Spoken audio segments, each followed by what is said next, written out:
कोणाच्या नशिबी नाही, कोणाला येत नाही. त्यांनी दिलं म्हणून तुम्ही आज हेलिकॉप्टरमध्ये फिरताय, नाही तर तुम्ही आल्यानंतर लोक नाक दाबत होते, कारण तुम्ही काताडे काढीत होते. बाबासाहेबांना या ठिकाणी मिळालेलं आहे.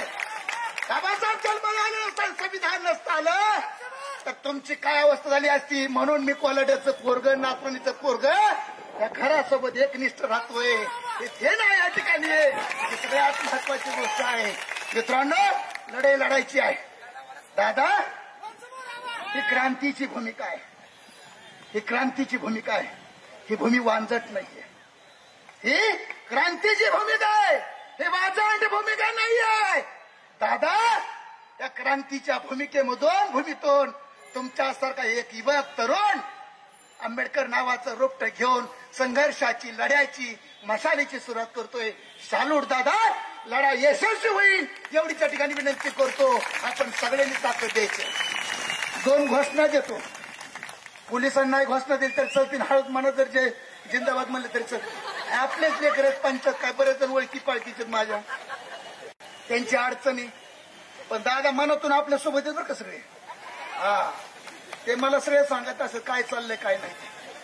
जोरात मी शपथ घालतो, ज्याचं लग्न झालंय त्याच्या बायकोची शपथ, ज्याचं लग्न नाही झालं त्याच्या होणाऱ्या बायकोची शपथ, आणि जर कुणाचं काही झालं नसेल तर शेजारी पाजारी शपथ. हात वर करायचे आणि घोषणा द्यायच्या. बरोबर आहे. बघू कोण हात वर करत नाही. पत्रकार मंडळीने जरी हात केला तरी चालेल. काय तुम्ही आमच्याच काय करताय. सकाळपासून उन्हात बसलेत बिचारे आमच्यासाठी. दादाला ऐकायचंय. जोरात. हा, म्हणून वंचित बहुजन आघाडी तुम्हाला सगळ्यांनी विजय असो. जोरात लागा. कोण जाऊन उठून बरं. वंचित बहुजन आघाडीचा आई जरा जोरात की मग ढकूल ढकूल द्यायचं खायचं मला. जोरात उपोषण करते पण आपलेच सगळे भाऊ. वंचित बहुजन आघाडीचा विजय. थोडा आवाज वाढवून वागा ना थोडं. दादाला ऐकायचं ना. दादाला ऐकणं सोपं नाहीये. डायरेक्ट स्टेशन आहे, डायरेक्ट स्टेशन. याचं 56 आहे. जोरात वंचित बहुजन आघाडीचा विजय. अजून एकदा वंचित बहुजन आघाडीचा विजय. जय भीम. धन्यवाद. यानंतर वंचित बहुजन आघाडीचे राज्याचे उपाध्यक्ष तथा सोलापूर जिल्ह्याचे निरीक्षक, आमचे मार्गदर्शक आदरणीय सोमनाथजी साळुंके सरांना विनंती करतो की त्याने आम्हाला मार्गदर्शन करावं. वंचित बहुजन आघाडीच्या वतीने आजच्या या जन आक्रोश मोर्चाच्या निमित्ताने मंचावर उपस्थित असणारे या देशाचे युवा नेते आदरणीय सुजातदादा आंबेडकर, वंचितचे राष्ट्रीय कमिटीचे सदस्य डॉक्टर नितीनजी ढेपे सर, माझे राज्य कमिटीचे सहकारी राज्य प्रवक्ता डॉक्टर अरुणाबा जाधव, आज आणखी एक माझ्या धाराशिवचे प्रभारी आणि राज्य कमिटीचे सहकारी अविनाश भोसीकर, युवा आघाडीचे आपल्या जिल्ह्याचे निरीक्षक अमोलजी लांडे,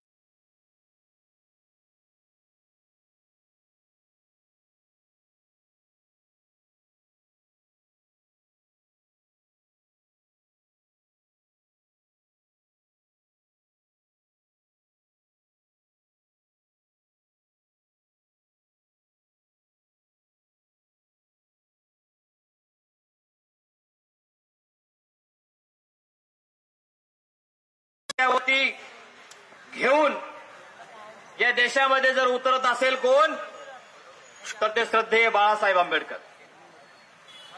सर्वसामान्यांचे प्रश्न घेऊन रस्त्यावरती उतरणारे नेते श्रद्धेय बाळासाहेब आंबेडकर यांच्या मार्गदर्शनाखाली आणि सुजातदादा आंबेडकर यांच्या नेतृत्वाखाली आज सोलापूरमधून वंचित बहुजन आघाडीने नव्या विषयाला सुरुवात केलेली आहे. ईव्हीएम जे मशीन भाजपला सत्तेवरती बसवतं, ज्या मशीननं काँग्रेसला सत्तेवरती बसवलंय, ते मशीन सर्वसामान्यांच्या मताचा अधिकार हिरावून घेण्यासाठी या देशामध्ये आणलंय. हे मशीन लोकशाही संपवण्यासाठी या देशामध्ये आणलंय. मतदाराचा मताचा अधिकार हिरावण्यासाठी या देशामध्ये आणलंय.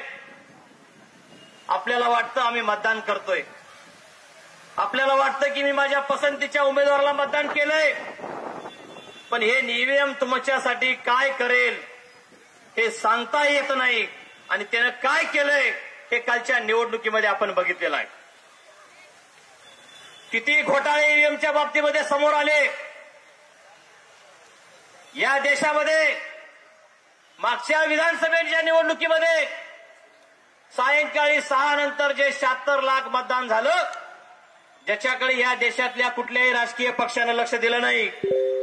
श्रद्धेय बाळासाहेब आंबेडकरांनी हा विषय सुप्रीम कोर्टामध्ये नेला. तुमच्याकडे 6 नंतर जर मतदान व्हायचं असेल तर त्या 6 वाजायच्या आतमध्ये, त्या गेटच्या आतमध्ये किती लोक आली होती, किती लोकांना टोकन वाटलं, त्याचं रेकॉर्डिंग केलेलं आहे का? आणि मग हा 76 लाखाचा आकडा कुठून आला हा प्रश्न बाळासाहेबांनी या ठिकाणी निवडणूक आयोगाला विचारला. मित्रांनो, या प्रश्नाचं उत्तर निवडणूक आयोग देऊ शकला नाही. सत्तेमध्ये असणारा पक्ष या प्रश्नाचं उत्तर देऊ शकलेला नाही. म्हणून आपण ओळखायचं आहे की या प्रश्नाच्या निमित्तानं ईव्हीएमचा घोटाळा आता या देशाच्या समोर आलेला आहे. बाळासाहेबांनी हा विषय समोर आणलाय. तुम्ही जर पारदर्शक निवडणुका घेता तर मग आकडे तुमचे या ठिकाणी का मॅच होत नाहीत. एकूण मतदान, झालेलं मतदान, टक्केवारी आणि मग या ठिकाणी मोजलेलं मतदान हे या ठिकाणी कुठे एकरूप होताना दिसत नाही. हा ईव्हीएमचा घोटाळा ह्या देशामध्ये चालू आहे, राजरोसपणे चालू आहे. आणि आपल्याला हव्या त्या उमेदवाराला निवडून आणण्याचं काम भारतीय जनता पार्टी या ठिकाणी करतंय. आम्हाला वाटलं विरोधी पक्ष आहे, काँग्रेस, राष्ट्रवादी, उद्धव ठाकरेंची शिवसेना हे विरोध करतील, पण हे मूग घेऊन गप्प आहेत. याचं कारण असं आहे की ज्या ईव्हीएमनं बीजेपी सत्तेत आलंय हे ईव्हीएमच मुळात काँग्रेसनं आणलेलं आहे. मग आपण याला विरोध करावा. हे खरं काय करतंय सांगावं. जनतेला कळेल की मी 2004 साली 2009 साली मी काय केलं हे जनतेला कळेल. म्हणून काँग्रेस याच्यामध्ये भूमिका घेताना दिसत नाही. सर्वसामान्यांची फसवणूक आहे, ह्या लोकशाहीचा घात आहे, संविधान धोक्यामध्ये आहे. आणि हे ओळखून बाळासाहेबांनी हा विषय हातामध्ये घेतलाय. आमचा विषय एकच आहे, 76 लाख मताचा हिशोब तुम्ही द्या, त्याची चौकशी झाली पाहिजे. आणि हे निवडणूक आयोगानं आणि कोर्टानं आदेश दिले पाहिजेत. आणि हे या जनतेला कळालं पाहिजे की नेमकं गौड बंगाल काय आहे. आज आम्ही या ठिकाणी मोर्चा काढला. या मोर्चामध्ये प्रामुख्याने आम्ही दुसरी मागणी ठेवली की सामाजिक न्याय विभागाचा निधी असेल, एससी एसटीचं बजेट असेल. आम्हाला वाटतंय की एससी एसटीचं बजेट संविधानानुसार आम्हाला मिळतंय, ते इतरत्र कुठे जात नाही. पण बारकाईनं बघितलं तर ते आमच्या वाट्याचं बजेट आमच्या वाट्याला कधीच येत नाही. या महाराष्ट्राचं जे बजेट आहे, या वर्षाचं बजेट 7 लाख कोटी रुपयांचं आहे. किती? मग हे 7 लाख कोटी रुपयांचं बजेट या महाराष्ट्रामध्ये एससी एसटींची लोकसंख्या 21% आहे. किती आहे? 21%. म्हणजे संविधानानं सांगितलंय की बजेटच्या 21% एससी एसटीला खर्च केला पाहिजे. 7 लाखाचं 21% 1.5 लाख कोटी रुपये होतं. हे बजेट आम्हाला मिळतं का? मिळत नाही. थोडं बजेट मिळतं, ते पण पुन्हा इतरत्र वळवलं जातं. हा जो छुप्या पद्धतीनं एससी एसटीच्या बजेटवरती जो घाला घातला जातोय तो थांबवला पाहिजे.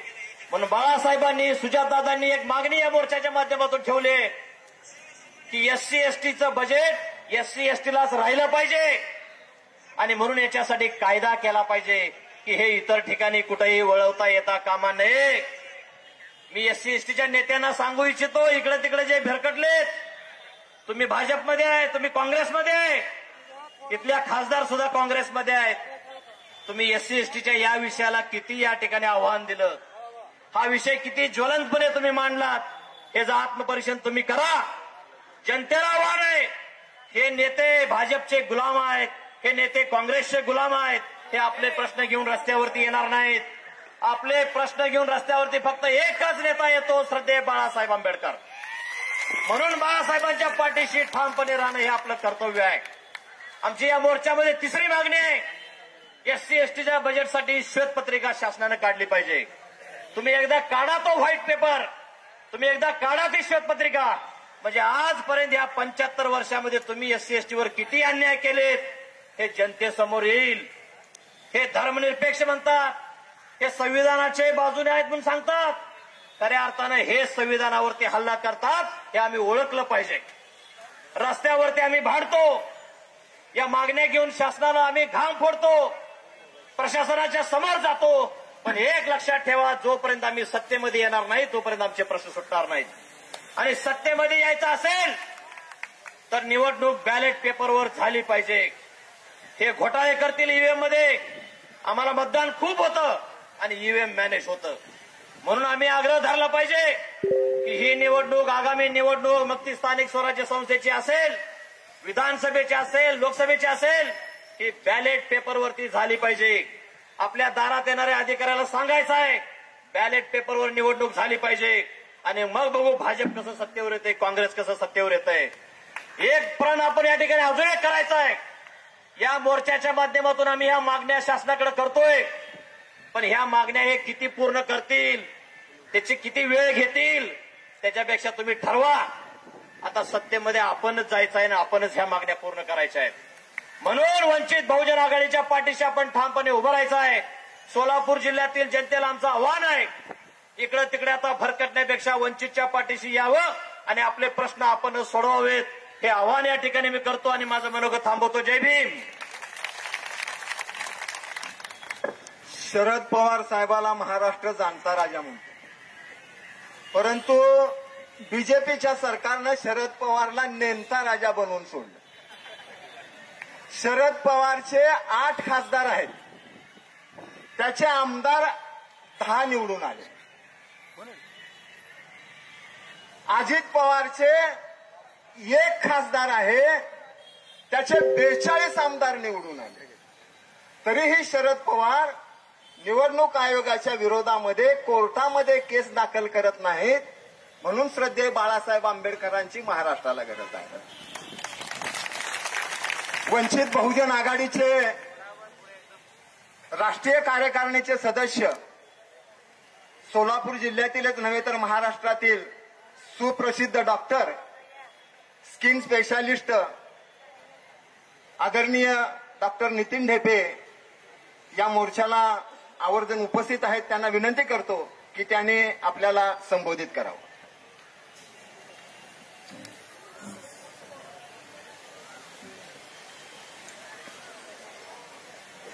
सर्वसामान्य लोकांसाठी ज्यांनी ज्यांनी आपलं आयुष्य वाहिलं त्या सर्व महामानवांना आणि त्यांच्या विचारांना माझा नमस्कार. वंचित बहुजन आघाडीच्या सर्व सन्माननीय सदस्य जे व्यासपीठावर आहेत, सर्व पदाधिकारी आणि सर्व माझ्या बंधू आणि भगिनींनो,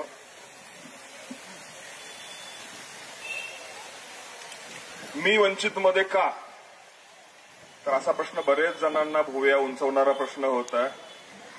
डॉक्टर साहेब, तुम्हाला कुठल्याही पक्षामध्ये आमदारकी खासदारकीला तिकीट मिळू शकेल, तुम्ही वंचितमध्ये का?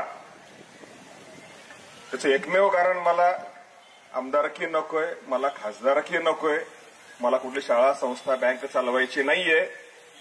मला माझा जो काही वेळ आहे थोडासा जर लोकांसाठी उपयोगी पडायचा असेल तर तिथं एकमेव व्यासपीठ आहे की जिथं खरोखरच लोकांच्यासाठी काम केलं जातं, आणि ते म्हणजे वंचित बहुजन आघाडी. हे मी तोंड देखलं बोलत नाही. परवा अजित पवारांनी कित्येक वेळा सांगितलं की लोकांची सेवा करायची असेल तर सत्तेत राहावं लागतं. आणि ही लोकांची सेवा कुठली, तर 20,000 कोटीचा घोटाळा करून धरणामध्ये, पाण्यामध्ये, रस्त्यामध्ये जे पैसे खाल्लेत त्याची चौकशी लागू नये म्हणून ज्यांना सत्तेत जायचं आहे ते वर तोंड करून सांगतात की लोकांची सेवा करायची असेल तर सत्तेत जावं लागतं. मला विचारा, मी सांगतो की लोकांची सेवा करायची असेल तर सत्तेमध्ये जायला नाही पाहिजे, कारण सत्ता तुम्हाला फक्त स्वतःची सेवा करायला शिकवते आणि जनतेची सेवा करायला शिकवत नाही. बाळासाहेबांना कित्येक जणांनी हिणवलं की ही भाजपाची बी टीम आहे. बाळासाहेबांना सर्वच पक्षांनी नावं ठेवली की त्यांनी या पक्षाबरोबर युती करावी, त्या पक्षाबरोबर युती करावी, किमान 2-4 जागा घ्याव्यात, एखाद दुसरी निवडून आणावी.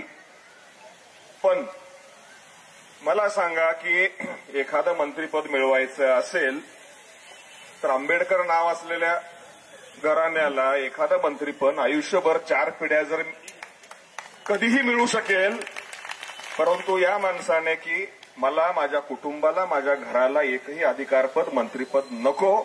जर मला मंत्रीपद हवं असेल तर माझ्या समाजासाठी, माझ्या लोकांच्यासाठी का, तर बाबासाहेबांनी सांगितलेलं आहे की राज्यकर्ती जमातपणा.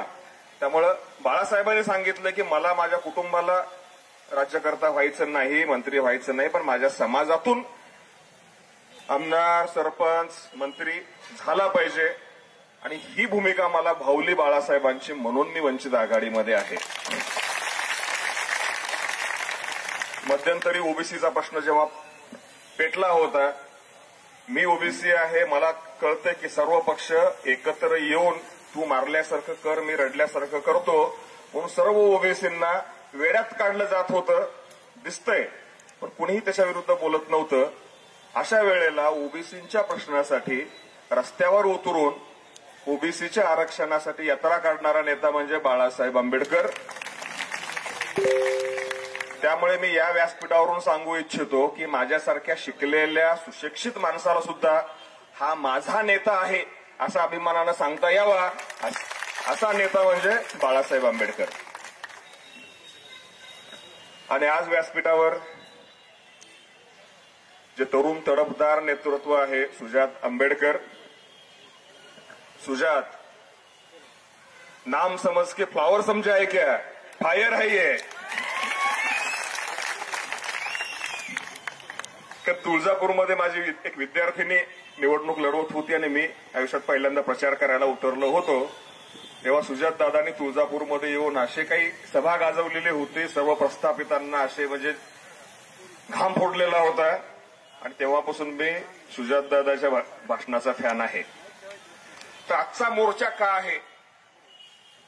आजचा मोर्चा हे आहे की आपल्याला एक एफआयआर फाडायचा आहे, म्हणून आपण इथं आलेलो आहोत.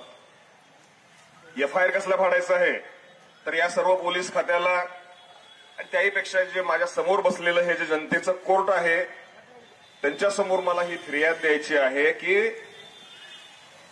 आपल्याला चोरीची तक्रार दाखल करायची आहे.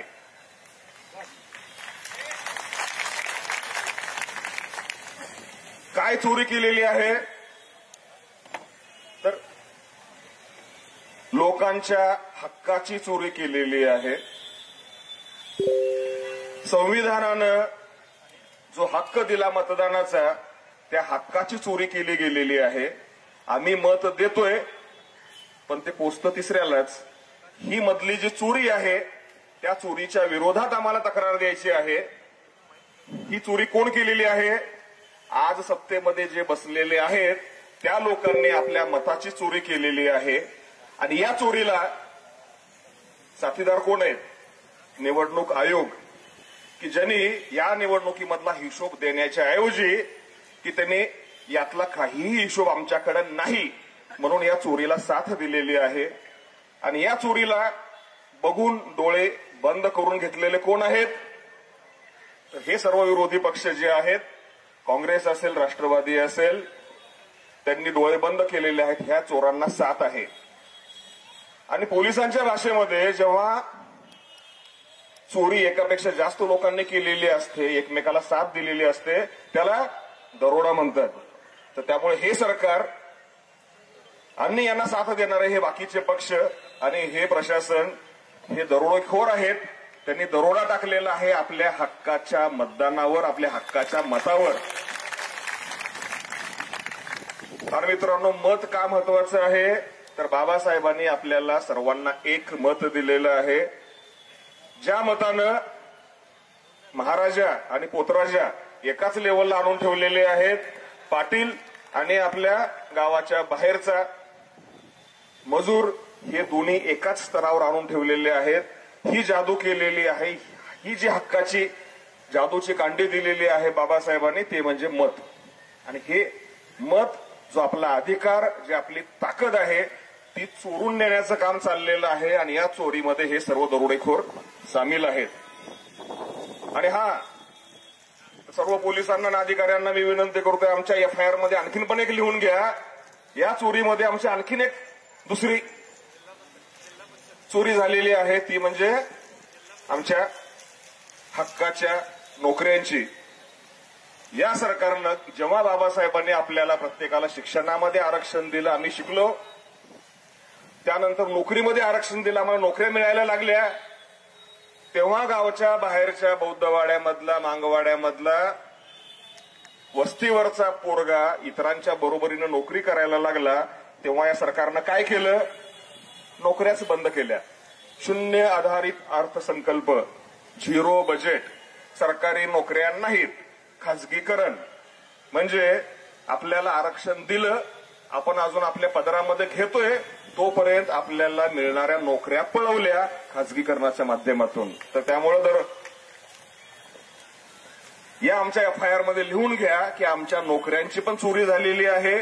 नोकऱ्या करत नाहीत, भरत्या करत नाहीत आणि सर्व जे काही कंत्राटी खाजगीकरण करतायत.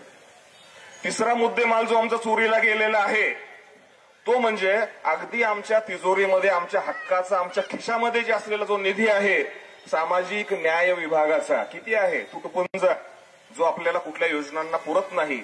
पण ज्या निधीमधून मागासवर्गीय विद्यार्थ्यांना स्कॉलरशिप दिली जाते, त्यांच्या घरकुलांना मदत दिली जाते, ज्यांना वेगवेगळ्या योजनांमध्ये मदत दिली जाते, तो 7,000 कोटीचा निधी या सरकारने पळवलेला आहे. हे सरकार दरोडेखोर आहे.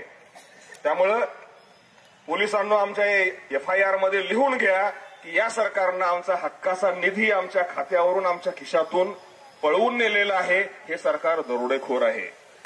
आणि जेव्हा ही चोरी, हा दरोडा पडत होता, तेव्हा शांत बसणारे लोक कोण? सर्वांना, की जेव्हा दरोडा पडतो तेव्हा आसपासच्या लोकांना एकतर बंद करून ठेवलं जातं किंवा मारहाण केली जाते, त्यांना घाबरून मग हा दरोडा टाकला जातो. जेव्हा आपल्या मतावर हे सरकार दरोडा टाकत होतं, तेव्हा ज्यांना घरामध्ये बंद करून ठेवलेलं होतं, ज्यांना धमकी दिलेली होती आणि ज्यांनी शिपूट घालून आपल्या घरामध्ये जे बसलेले होते, ते सर्व पक्ष, काँग्रेसचे राहुल गांधी असतील, मल्लिकार्जुन खरगे असतील, शिवसेना असेल, दुसरी शिवसेना असेल, हे सर्व पक्ष मूग गिळून बंद होते. का? कारण त्यांच्या कानपटीवर बंदूक ठेवली होती. आवाज केला तर तुम्हाला तुरुंगात टाकू, तुम्हाला ईडी लावू, तुमच्या विरुद्ध तुमच्या भानगडी काढू. तर आपला निधी पळवत असताना, दरोडा घालत असताना ते इतरांना धमकी देऊन शांत बसवत होते. आणि सर्वजण शांत बसले का? तर हे सर्व चोर आहेत, त्यांच्या जुन्या भानगडी हे उकरून काढणार होते, म्हणून सर्वजण हे शांत बसलेले होते. ईव्हीएम मध्ये जेव्हा घोटाळा झाला, तेव्हा सगळ्यात पहिल्यांदा आवाज उठवला श्रद्धेय बाळासाहेब आंबेडकर यांनी. त्यांनी निवडणूक आयोगाला पत्र लिहिलं, या घोटाळ्याची चौकशी करा म्हणून मागणी केली आणि सर्व विरोधी पक्षांना आवाहन केलं की तुम्ही एकत्र या, आपण आंदोलन करू. हे सर्व विरोधी पक्ष शेपूट घालून घरामध्ये बसले. का? कारण त्यांना भीती होती की सरकार आपल्याला ईडी लावेल आणि तुरुंगात टाकेल. आणि अशा वेळेला न घाबरता मैदानामध्ये उतरणारा एकमेव पठ्ठ्या, एकमेव वाघ, एकमेव शेर म्हणजे बाळासाहेब आंबेडकर. आणि एकमेव पक्ष की ज्यांनी या सरकारच्या दडपशाहीला दाद दिली नाही आणि खंबीरपणे उभा राहिला, तो म्हणजे वंचित बहुजन आघाडी. तर या देशामध्ये संविधानात दिलेला हक्क मोडीत काढला जात आहे, गोरगरिबांचा निधी पळवून नेला जात आहे. आणि अशा वेळेला अजित पवार आपल्या कार्यकर्ता शिबिरामध्ये सांगतात, कार्यकर्त्यांना, सर्व पांढरे खादीचे कपडे घातलेले त्यांचे जे पगळे कार्यकर्ते आहेत त्यांना सांगतायत, आपल्याला जनतेची सेवा करायची असेल तर सत्तेत राहणं आवश्यक आहे. तर मी या सर्व राजकीय नेत्यांना, कार्यकर्त्यांना सांगू इच्छितो की जर तुम्हाला जनतेची सेवा करायची असेल तर तुम्ही आदर्श घ्या वंचित बहुजन आघाडीचा, तुम्ही आदर्श घ्या बाळासाहेब आंबेडकरांचा. लोकांची सेवा करायला तुम्हाला सत्ता लागत नाही, पैसे लागत नाहीत, लोकांची सेवा करायची मनापासून इच्छा लागते. आणि हाच वारसा पुढे सुजातदादा चालवत आहेत. आज आपण या मोर्चातून 4 मागण्या करत आहोत. एक की निवडणुकीमध्ये जो ईव्हीएम मशीनमध्ये घोटाळा झालेला आहे त्याचा पूर्ण डेटा निवडणूक आयोगाने द्यावा. ही मागणी असताना निवडणूक आयोगानं निर्लज्जपणे असा निर्णय पारित केला, असा नवीन निर्णय आणला की हा डेटा जनतेला द्यायचा नाही, ही माहिती जनतेला द्यायची नाही, उलट ती 15 दिवसामध्ये नष्ट करावी. यासारखा निर्ढावलेला दरोडेखोर मी आयुष्यात पाहिलेला नाही. उघडपणे सांगतात की आम्ही चोरी करणार आणि 15 दिवसामध्ये पुरावे नष्ट करणार. दुसरी आपली मागणी आहे की या पुढच्या निवडणुकामध्ये ईव्हीएम वापरू नका, बॅलॉट पेपरवर निवडणूक घ्या. तिसरी मागणी आहे की सामाजिक न्याय विभागाचा निधी जो या एससी एसटीसाठी वेगवेगळ्या योजनांसाठी आहे तो इतर कुठेही वळवला जाऊ नये म्हणून एक नवीन कायदा करा आणि कुठेही निधी दुसरीकडे वापरता येणार नाही अशी तरतूद करा. आणि चौथी मागणी अशी आहे की आतापर्यंत तुम्ही या गोरगरीब लोकांच्या तोंडातला जो घास तुम्ही हिरावून घेतलेला आहे, हा जो निधी पळवलेला आहे, तर आतापर्यंतच्या मागच्या 5-10 वर्षामध्ये हा निधी किती मंजूर झाला, तो किती वापरला आणि कुठे वळवला गेला, कुठे पळवला गेला, याच्यावर एक श्वेतपत्रिका काढा. अशा 4 मागण्या आपल्या या मोर्चामध्ये आहेत. आणि सुजात दादा आता आपल्याला मार्गदर्शन करतील. मी माझे 2 शब्द संपवतो. धन्यवाद.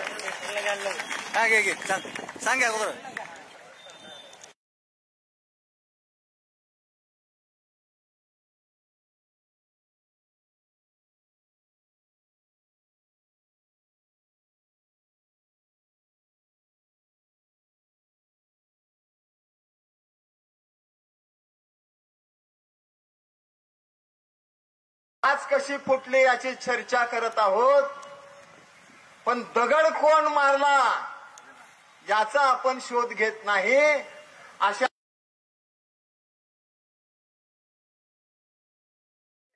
आदरणीय सुजात साहेब आज या ठिकाणी आलेले आहेत. त्यांना विनंती करतो की त्यांना आपण संबोधित करावं.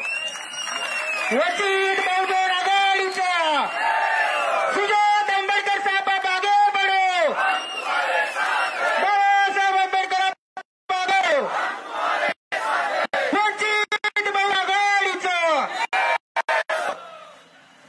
डॉक्टर बाबासाहेब आंबेडकरांचा, वंचित बहुजन आघाडीचा जय जय जय जय जय भीम. बाबासाहेब आंबेडकर तुम आगे बढ़ो, तुम्हारे साथ है. बाबासाहेब आंबेडकर तुम आगे बढ़ो, तुम्हारे साथ है. सर्वात प्रथम समतेचे विचार रुजवणाऱ्या सर्व महामानवांचे त्रिवार अभिवादन करतो. आणि मंचावरती उपस्थित डॉक्टर ढेपे, प्राध्यापक सोमनाथ सर, तसेच अरुणाबा जाधव, अमोल दादा, मणिखांबे साहेब, महिला आघाडीच्या अध्यक्षा, तसेच युवक आघाडीचे दीपक दादा आणि पंकज दादा, तसेच लोकसभा लढवलेले आपले उमेदवार आतिश दादा, विधानसभा लढवलेले आपले अक्कलकोटचे उमेदवार इंगोले साहेब, तसेच विक्रांत दादा, आणि मंचावरती उपस्थित तमाम कार्यकर्ते, मान्यवर, वंचित बहुजन आघाडीचे, भारतीय बौद्ध महासभेचे पदाधिकारी व इथे उपस्थित असलेल्या तमाम या चळवळीतल्या तमाम साथीदारांना माझा क्रांतिकारी मानाचा जय भीम. मित्रांनो, आपण 2019 आणि त्याच्यानंतर 2024 पासून एक गोष्ट ऐकत आलोय की संविधान धोक्यात आहे, आपल्याला संविधान वाचवलं पाहिजे. ऐकतोय की नाही ऐकतोय? त्याच्या पुढे आपण पुढे जाऊन लोकांकडनं हे ऐकतोय की लोकशाही वाचवली पाहिजे, लोकशाही धोक्यात आली आहे. हे ऐकतोय की ऐकतोय? पण ज्या ज्या लोकांनी आपल्याला हे येऊन सांगितलं की लोकशाही आणि संविधान वाचवलं पाहिजे, ती धोक्यात आली आहे, त्यांनी आपल्याला कधी येऊन हे समजायचा प्रयत्न केला की ही संविधान आणि लोकशाही धोक्यात कशी आली आहे? काहीतरी असं घडलं असेल ज्याच्यामुळे बाबासाहेबांचा विरोध करणारा काँग्रेस पक्ष हा सगळीकडे संविधान दाखवत फिरत आहे. आतमध्ये जनीव घालणारे राहुल गांधी सगळीकडे निळा टी शर्ट घालून फिरवणार आहेत. आणि अशा आपल्या सोलापूरच्या ताई ज्या म्हणत होत्या की वंचितनी मला काही फरक नाही पडत, असं नक्की काय घडलं की त्यांना आपला सोलापूरचा लोकसभेचा उमेदवार चोरायला लागला? हे आपण सर्वांनी जरा समजून घेतलं पाहिजे आणि तुम्हाला कळेल याचा अर्थ काय. मित्रांनो, सगळ्यात पहिले याची सुरुवात झाली होती 2019 मध्ये, जेव्हा आपण वंचित बहुजन आघाडीने पहिले इलेक्शन लढवलेली आणि शिंदे काकांसह सगळ्या ज्येष्ठ नेत्यांना घरी बसवलं होतं. त्याच्यानंतर यांना कळलं की इकडे एक आंबेडकरवाद्यांचा उठाव झाला, इकडचे तमाम वंचित बहुजन आदिवासी मुसलमान आंबेडकरवादी दलित सगळे पेटून उठले, तर वंचितांच्या हातात सत्ता येईल. हे भाजपला पुढे जाऊन हरवतीलच, पण पहिले हे राष्ट्रवादी आणि काँग्रेसला महाराष्ट्रात संपवून टाकतील. आणि म्हणून यांनी ठरवलं की यांचा जो अजेंडा आहे, यांचं जे म्हणणं आहे ते आपण चोरू. सोपी गोष्ट आहे, हो का नाही सांगा. 2024च्या आधी कोणत्याही काँग्रेस नेत्याच्या हातामध्ये संविधान बघितलं होतं का? नव्हतं. 2024च्या आधी कधी ताई आपल्या जयभीम म्हणत होत्या का नव्हत्या? कोणाच्या गळ्यात निळा गमछा होता की नव्हता? बाबासाहेबांच्या घोषणा देत होते का नव्हते? मग हे कशामुळे सुरू झाले?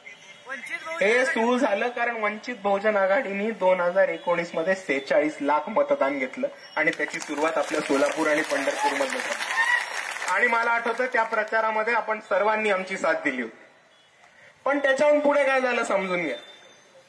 की त्याच्याहून पुढे एका मोठ्या परिषदेमध्ये यांना कळलं की वंचितांकडनं जर आपण त्यांचा अजेंडा चोरून घेतला, त्यांच्याकडनं आपण जर त्यांचा नॅरेटिव्ह चोरून घेतला, तर आपण वंचितांची ही चळवळ जी आहे, आंबेडकरवादी चळवळ आहे, त्याच्या पायावरती हल्ला करू शकतो. आणि त्या पद्धतीने केलं. म्हणून त्यांनी पहिला जो मुद्दा चोरला तो संविधान खतरे में है, लोकशाही खतरे में है, असा महत्वाचा मुद्दा चोरला. आणि आता ते दुसरा महत्वाचा मुद्दा चोरायचा प्रयत्न करतायत. तो कुठला? ईव्हीएमचा. कारण ईव्हीएमचा महत्वाचा मुद्दा महत्वाचा काय आणि आपण सर्वांनी त्याच्यावरती लक्ष का दिलं पाहिजे हे समजून घेणं गरजेचं आहे. आपण आता सोपं एक गोष्ट लक्षात घ्या की आपल्याला, आपण मतदान करता का? एका वेळेस किती मतदान करता? दादा तुम्ही किती मतदान करता? ताई तुम्ही किती मतदान करता? आपल्याला देवेंद्र फडणवीस माहिती आहेत, महाराष्ट्राचे मुख्यमंत्री, ते किती मतदान करतात? एक. बरोबर. आपल्याला भारताचे पंतप्रधान माहिती आहेत, कोण आहेत? ते किती मतदान करतात? एक. आणि एक मुंबईत अंबानी नावाचा प्राणी राहतो, माहितीये का? तो किती मतदान करतो? एक. तर तुम्ही ही समानतेची ताकद समजून घ्या की आपल्या इकडे उभे असलेले दादा, इकडे मागे बसलेले असलेल्या ताई, महाराष्ट्राचे मुख्यमंत्री, आपले प्राईम मिनिस्टर आणि या देशातला सर्वात श्रीमंत माणूस अंबानी एका वेळेस जाऊन एकच मत टाकतात आणि त्या सगळ्यांची मताची किंमत एकच राहते. याला म्हणतो आपण समानतेची ताकद. आणि ही ताकद आपल्या दिलीये फक्त आणि फक्त बाबासाहेब आंबेडकरांच्या संविधानाने. पण मित्रांनो, हा जो ईव्हीएमचा घोटाळा होतोय, तो ईव्हीएमचा घोटाळा आपल्याला बाबासाहेबांनी संविधानातनं मतदानाचा दिलेला अधिकार काढून घेतोय. आणि ते आपण खपवून घेणार आहोत का? सोपा मुद्दा आहे. तुम्हाला माहितीये तुमच्या गावामध्ये 20 लोक आहेत. 20 लोकांनी जाऊन एका पक्षाला मतदान केलं आणि तिसरा माणूस 200 मतांनी निवडून आला. गावात आहेत 20 मतं. तुम्हाला वाटणार नाही का गफलत झालीये? वाटणार नाही का गफलत झालीये? कुठेतरी गेम होतोय, कुठेतरी पाणी जास्त मुरतंय. वाटेल की नाही वाटणार? जर असंच होत राहिलं तर तुमचा लोकशाहीवरती भरोसा राहील का? जर असंच होत राहिलं, लोकशाहीवरचा भरोसा उडला, तर तुम्ही उद्या मतदानाला जाणार आहात का? आणि जर मतदानाला कोणी नाही गेलं तर नरेंद्र मोदी आपले डिक्टेटर होऊनच गेले. मग किम जोंग उन मध्ये आणि नरेंद्र मोदी मध्ये काय फरक? हुकुमशाही येईल. जर कोणी मतदानच नाही केलं तर आपल्या देशात हुकुमशाही आली. आणि अशा पद्धतीचा एक षडयंत्र इकडे उभं राहायचा प्रयत्न होतो की आपण जाऊन किती मतं दिली तरी सेटिंग करून ज्याला मतं पडायची आहेत त्यांनाच मतं पडत असली तर हा लोकशाहीचा आणि संविधानाचा गळचेपी आहे. आणि त्याच्या विरुद्ध वंचित बहुजन आघाडी कायमस्वरूपी भूमिका घेत राहील आणि या ईव्हीएमच्या लढ्यात लढत राहील. आणि इकडे तसंच मांडत असताना एक महत्वाचा मुद्दा मांडायचा आहे. आपल्या बरोबर रणजित दादा आलेत सरपंच मरकतवाडीचे. त्यांनी एक महत्वाची भूमिका घेतली होती. त्यांनी म्हटलं होतं की आम्ही डोर टू डोर प्रचार केलाय, घरोघरी गेलोय, मला माझ्या गावातला माणूस आणि माणूस माहितीये. 1800 मतांचं गाव आहे. त्यांची गॅरंटी आहे, सगळ्यांची गॅरंटी आहे की 1800 पैकी मतं एका उमेदवाराला जाणार आहे. पण ते तसं न होता अख्खं उलट येऊन 1500 मतं भाजपला पडतं. गावातल्या कोणाला पत्ता नाही, सरपंचाला पत्ता नाही, बूथवरच्या माणसाला पत्ता नाही, उमेदवाराला पत्ता नाही. पण त्याच्याहून महत्वाचं, मला खास करून मरकतवाडीच्या तमाम लोकांचा इकडे सत्कार करण्याचं कारण हे होतं की त्यांनी न घाबरता न मागे सरकता इकडच्या सरकारला, प्रशासनाला आणि इलेक्शन कमिशनला आव्हान दिलं की तुम्ही जी चीटिंग केली आहे त्याच्यावरती आमचा भरोसा नाहीये, आमचा भरोसा नाहीये आणि आम्ही तुम्हाला सिद्ध पण करून दाखवू शकतो की तुम्ही चीटिंग केलीये. म्हणून मी तुम्हाला खुलं आव्हान देतो की मरकतवाडीमध्ये या आणि बॅलेट पेपरवरती इलेक्शन करून दाखवा. जसं आपल्या सरपंच साहेबांनी ही भूमिका घेतली तसं समोरनं एक तरी उत्तर आलं का? नाही. त्यांना उडवाउडवीची उत्तरं लावली. एवढंच नाही तर त्यांना म्हटलं की इकडे सुरक्षेचा भंग होऊ शकतो, फायरिंग होऊ शकते, सेक्शन 144 लावू, आम्ही बंद करू. आणि अशी जर कोणीही लोकशाहीच्या बाजूनी भूमिका घेत असताना जर त्यांना सरकार इकडे दडपशाहीचे उत्तर देत असेल तर ही लोकशाहीची गळचेपी आणि ते कोणत्याही परिस्थितीत आपण खपवून घेणार नाही आहोत मित्रांनो. आणि आपण एक गोष्ट समजून घ्या की ईव्हीएमचा मुद्दा आत्तापासून नाही आलेला आहे. ईव्हीएमचा मुद्दा खूप आधीपासून आहे आणि तर कोणी तो छेडला असेल या देशामध्ये तर तो बाळासाहेब आंबेडकर यांनी छेडलेला आहे. आता आपण बघितलं असेल की राहुल गांधींनी एक पत्र लिहिलं आणि अख्खी मीडिया त्यांच्या मागे झक मारत गेली. पण या मीडियाला एक सांगू इच्छितो की जेव्हा राहुल गांधींच्याच काँग्रेसनी सगळ्यात पहिले 2004 मध्ये ईव्हीएम आणलं होतं तेव्हा 2004 मध्ये पहिली ईव्हीएमच्या विरुद्ध केस करणारे या भारतामध्ये बाळासाहेब आंबेडकर होते आणि अजून कोणी नाही. आणि एवढीच नाही तर तुमच्या सर्वांसमोर मांडायला बाकीची सुद्धा माहिती घेऊन आलं.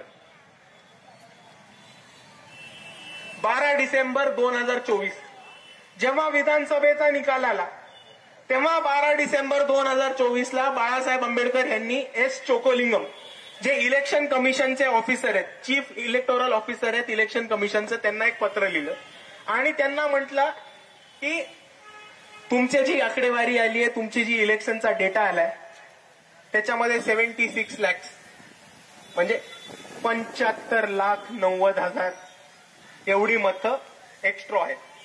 ती मतं कुठनं आली आहेत ती आम्हाला सांगा. आणि त्याच्याबद्दल त्यांनी त्यांना 3 प्रश्न विचारले. हे 3 प्रश्न महत्वाचे आहेत, आपण सर्वांनी समजून घ्या. त्यातला पहिला प्रश्न होता की एका माणसाला मतदान द्यायला किती वेळ लागतो. त्यातला दुसरा प्रश्न असा होता की 5 ते 6च्या मध्ये किती मतदान झालंय ह्याची आकडेवारी आम्हाला द्या. आणि त्याचा तिसरा प्रश्न होता, आपण सगळे वोटिंग करतात, 6 नंतर जर कोण बूथ मध्ये गेलं तर त्याला बूथच्या आतमध्ये घेऊन त्याला टोकन द्यायला लागतं. तर इलेक्शन जे आरओ आहेत, रिटर्निंग ऑफिसर आहेत, बूथ प्रमुख आहेत, त्या बूथ प्रमुखांनी 6 वाजल्यानंतर आतमध्ये घेतलेल्या किती लोकांना टोकन दिले ह्याची आकडे असतील. कारण टोकन वाटली तुम्हीच, मतदान घेतलं तुम्ही, आकडेवारी असणार तुमच्याकडे. तर हे 3 प्रश्नांची उत्तर द्या. मी परत 3 प्रश्न म्हणतो. एका माणसाला मतदान करायला किती वेळ लागतो, 5 ते 6 मध्ये किती मतदान झालं आणि 6 वाजल्यानंतर मतदान होण्यासाठी किती टोकन दिले. जर ह्या 3 गोष्टींचा त्यांनी आपल्याला आकडेवारी दिली असती तर आपण अंदाज बांधून, ऍव्हरेज काढून एक अंदाज बांधू शकलो असतो की ह्या 2 तासामध्ये जो गेम झालाय तो 75 लाखाच्या जवळपास आहे की नाही. पण इलेक्शन कमिशननी त्याच्यावरती उत्तर दिलं की आमच्याकडे असा कोणत्याही प्रकारचा माहितीच नाहीये, आमच्याकडे या प्रकारचा कोणताही डेटा नाहीये. आता तुम्ही समजून घ्या, इलेक्शन होते, मतं होतं. मतं मोजण्याला आपण काय म्हणतो, मतमोजणी. आता मतमोजणी केलेल्याच्या मोजणीचेच तुमच्याकडे आकडे नसतील तर इलेक्शन कमिशन चालत बसवलंय कशासाठी, हाच प्रश्न पहिला येतो. तुम्ही गंमत समजून घ्या, आपण या प्रक्रियेला मतमोजणी म्हणतो. पण काय मोजलं ह्याच्याकडे जर तुमच्याकडे आकडा नसेल तर तुम्ही बसून काय मोजता हे तरी आम्हाला एकदा सांगून टाका. एवढंच नाही तर पुढे जाऊन बाळासाहेबांना जेव्हा हे उत्तर आलं की आमच्याकडे कोणतीही माहिती नाही, बाळासाहेब म्हटले की हा लढा आपण सर्वांना घेऊन चल. आणि त्यांनी जानेवारीमध्ये 16 जानेवारीला बाळासाहेब आंबेडकर यांनी काँग्रेसचे राष्ट्रीय जे अध्यक्ष आहेत मल्लिकार्जुन खरगेजी यांना एक पत्र लिहिलं. बाळासाहेबांनी ह्या पत्रामध्ये त्यांनी चोकोलिंगमला लिहिलेल्या पत्राचा उल्लेख केला.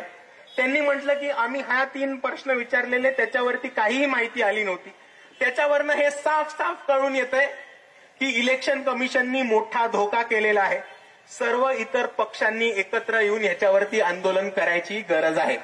बाळासाहेबांनी खरगे साहेबांना पत्र लिहिलं, त्यांना ट्विट सुद्धा केलं, पण खरगे साहेबांकडनं कोणतीही प्रतिक्रिया आली नाही. त्याच्या पुढे जाऊन 20 फेब्रुवारीला आपल्या वंचित बहुजन आघाडीचे जे मुंबईचे अध्यक्ष आहेत चेतन चंद्रकांत अहिरे दादा, चेतन दादा अहिरेंनी एक व्रिट पेटिशन दाखल केली आणि त्या व्रिट पेटिशनच्या जोरावरती मुंबईच्या कोर्टाने इलेक्शन कमिशनला नोटीस सुद्धा दाखवली.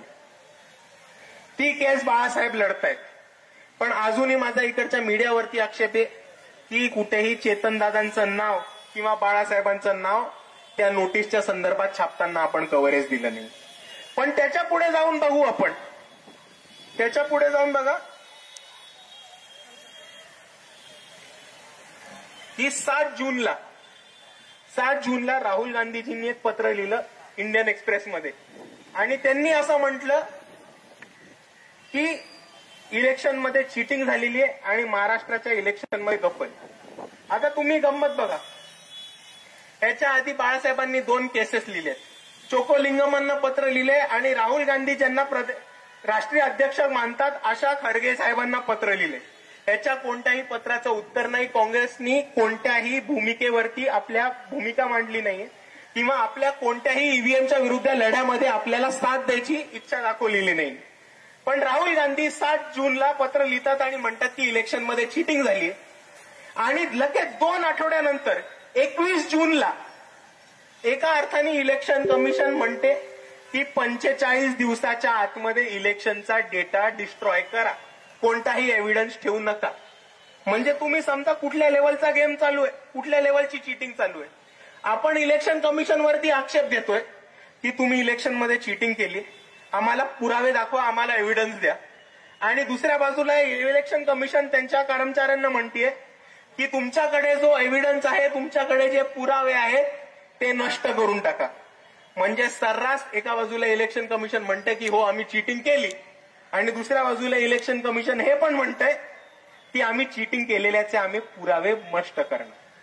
आणि परत एकदा मी मीडियासमोर आणि आपल्या सर्वांसमोर मांडतोय आणि माझी मीडियाला ही विनंती राहील, माझी मीडियाला ही रिक्वेस्ट राहील की वंचित बहुजन आघाडीचे कार्यकर्ते, वंचित बहुजन आघाडीचे नेते कोर्टापासून ते रस्त्यापर्यंत या आंदोलनामध्ये उभे आहेत आणि आपण सर्वांनी त्यांना कव्हरेज द्यावं, योग्य कव्हरेज द्यावं आणि वंचितांना जे ब्लॅकआउट इलेक्शनच्या मध्ये करतात ते आता करू नये. और मैं मीडिया से यही विनंती करना चाहता हूं कि आप एक बार सिर्फ क्रोनोलॉजी समझ लीजिए, कि आप क्रोनोलॉजी समझ लीजिए.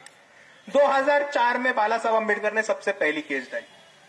12 दिसंबर को बाला साहब अम्बेडकर ने एस चोकोलिंगम को इलेक्शन कमीशन के चीफ ऑफिसर है उनको लेटर लिखा और बोला इलेक्शन में 76 लाख वोटिंग ज्यादा हुआ है. फिर उसके बाद जनवरी में बाला साहब अम्बेडकर ने खरगे साहब को एक लेटर लिखा और बोला कि हमको हमारे ईवीएम के लड़ाई में ज्वाइन करो, कांग्रेस और वंचित बहुजन आघाड़ी एक साथ आके ईवीएम के खिलाफ एक आंदोलन होना चाहिए. खरगे जी ने कोई जवाब नहीं दिया. उसके बाद वंचित बहुजन आघाड़ी के मुंबई के अध्यक्ष चेतन अहिरे ने रिट पिटीशन दाखिल की और उस रिट पिटीशन की वजह से इलेक्शन कमीशन को मुंबई कोर्ट ने नोटिस दिया. उसके वकील है बाला साहब अम्बेडकर.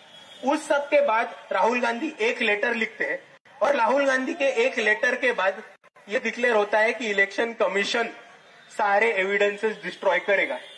तो क्या मैं इससे ये मतलब निकालूं कि इलेक्शन कमीशन और राहुल गांधी एक साथ मिले हुए हैं और वो दोनों एविडेंस डिस्ट्रॉय करने में लगे हुए हैं? ये मेरा जनता से सीधा सीधा सवाल है.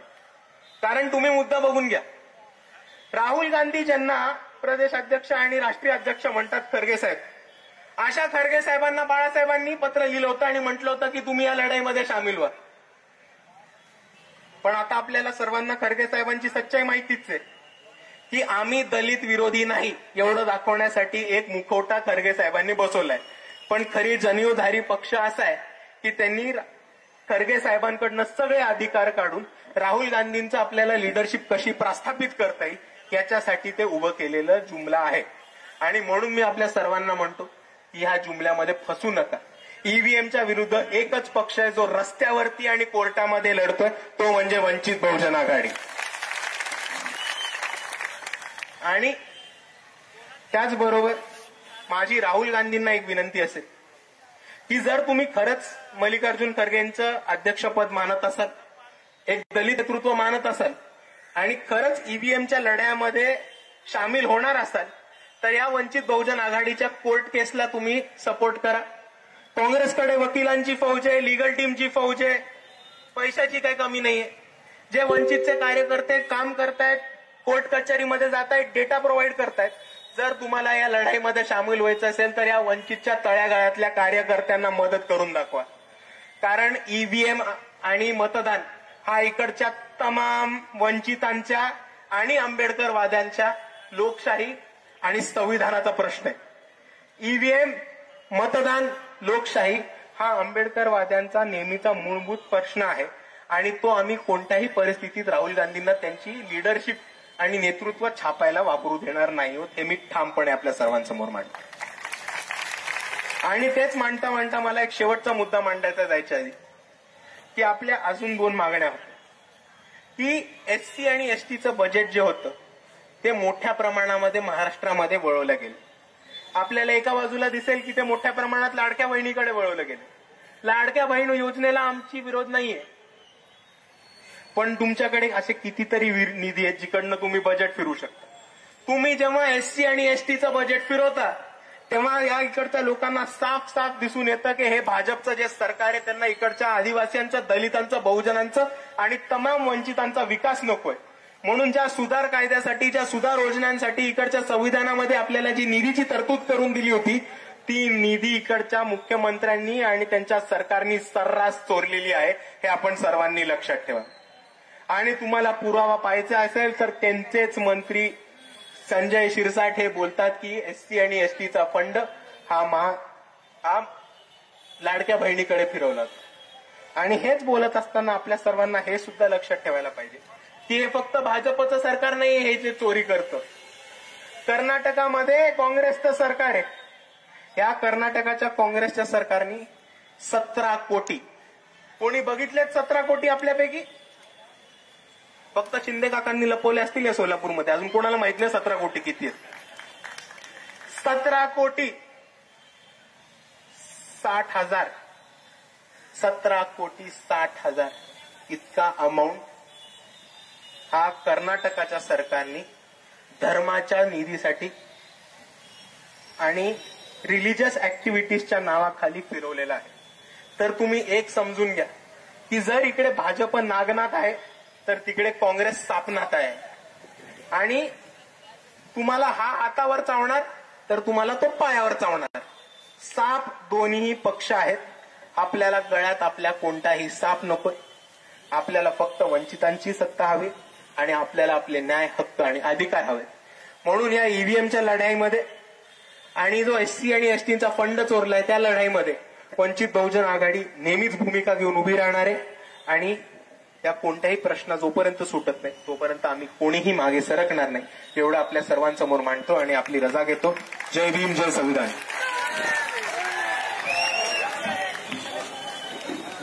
या जनाक्रोश मोर्चाला वंचिताचे हृदयराट सुजातदादा उपस्थित राहिले.